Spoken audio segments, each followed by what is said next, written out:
How's everyone doing? Good. Fabulous. My name is Michael. Sorry, Malcolm. Oh. And yes, I am Malcolm's younger brother. I'm 33 years old. I'm an interior designer.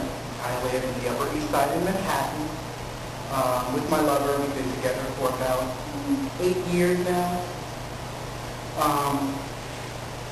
A little about me, what I know about. Well, I am currently going back to school. I'm actually decided to get my architectural license. And in order to do that, you have to have a bachelor's and master's degree in architecture. And I just want to, it really is about the money and how much money you make. My lover and I have a business currently. He is an architect. Because he's an architect and I'm an interior designer, I can't be licensed in the state of New York. Because I can't be licensed, I can't technically own the business. So what I decided to do is to go back to get my architectural degree so that we can own the business together to make it much, much better for both of us in the long run. He's excited about it, I'm excited about it. We'll be able to do much more in terms of work. I was always afraid of going to architectural school because I was really good with colors and design and fabrics, but I wasn't too good with math. You know, I was more literary, that kind of thing. But I just decided, if you don't ever try, you won't ever do. So I'm going to do it. My brother said a lot of things, and I have to apologize for his language. He can be a bit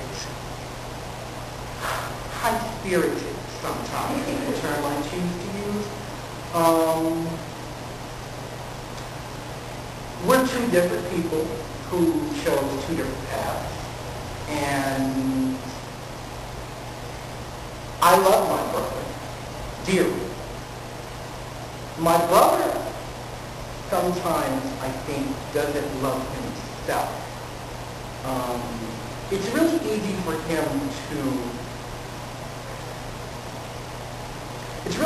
him to say that I'm sellout. It's really easy for him to disrespect me because of my sexual orientation. It's very easy for him to blame me for his mistakes. But the truth of the matter is, on more than one occasion, I have offered to help my brother. Now, you have to understand this. Malcolm's idea of help is very simple. Malcolm wants money. All the time, every time. And it's very interesting because he'll sit there and he'll say, every time I look around, this one has their hand out and that one has their hand out and this one wants this and that one wants this. And I'm like, sweetheart, look at you. Every time I look around, and let me tell you something. He made a statement earlier. He said, I don't know anything about women. Well, let's keep it like that, honey. I don't know anything about women, and I don't need to know about your women. Why are you coming and asking me for money so that you can take it and go back and give it to your baby's mom? Now, don't you think that's a little ludicrous? Hello, does anyone hear me? What do you guys think? Why do I give him money? Why didn't I give him money? Such as what? This.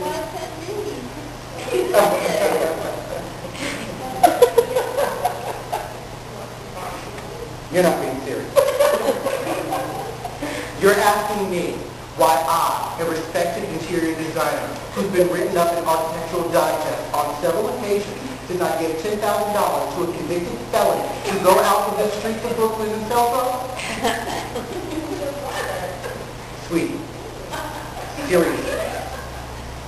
There is no way that I would ever allow my name to be associated with that kind of thing. Let's be honest here.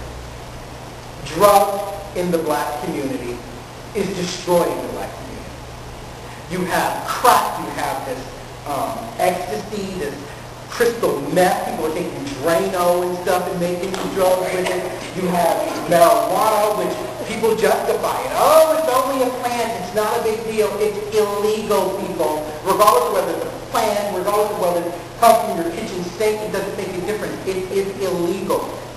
And until it becomes legal, I will have nothing to do with it. I will not jeopardize my name. I will not jeopardize my business. I will not jeopardize my relationship, and I'm damn sure not going to lose my conduct.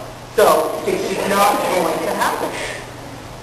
So I've offered my brother, and I'm going to tell you so that you understand. On several occasions I've said to him, look, you want to go back to college? Let's start you off small. Okay, let's not be overly ambitious and go into a bachelorette program because honestly, it's not for him. He doesn't have the focus. He can't stay focused on a woman for more than 6 to 8 months. What makes me think he's going to stay in a school program for 4 years? So I said, let's start small. We'll send you to a CUNY school, which is a City University of New York school, and we'll do a 2-year program, certificate maybe even, just to get your feet wet, just to get a few credits under your belt, just to get back into college. This was 5 years ago I offered to pay for his college. Now he's saying to you, I'm going back to college, I'm going back to college, I'm going back to college. But my question to you is, what are you going to do when you get locked up? Suspend your semester? Every single time he talks about going back to college, my good people, he's out in the streets hustling again because he claims he needs money. And I keep trying to explain to him, if he were to go back to college, I would make sure that he was taken care of. But I would not give the money to him. I would set the money up in such a way that my business manager made sure that his bills were paid for, his school bills, and give him a living stipend. But he doesn't want that. He wants money so he can go out and do this and do these other things and run around with this one and check this one out. And he hops on to Philadelphia all the time and he's down in D.C. My money doesn't pay for leisure trips. My money is not going to pay for you to take girls out. My money is not going to take for you to go out and buy drugs and resell them. That is not what my money is for.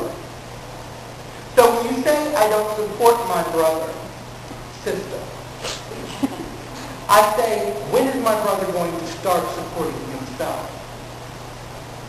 See, he's blamed me for a lot.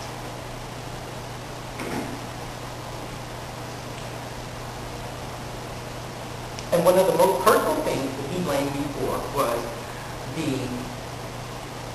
the lack of a relationship that he has with our mother. Now,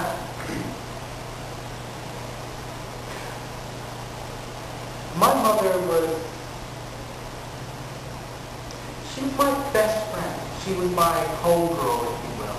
My mother and I did everything together before she died. She was always at the apartment.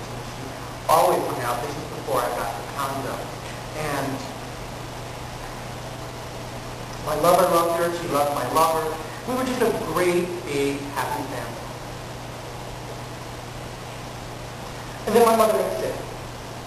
And her sickness became so great that she couldn't stay there anymore.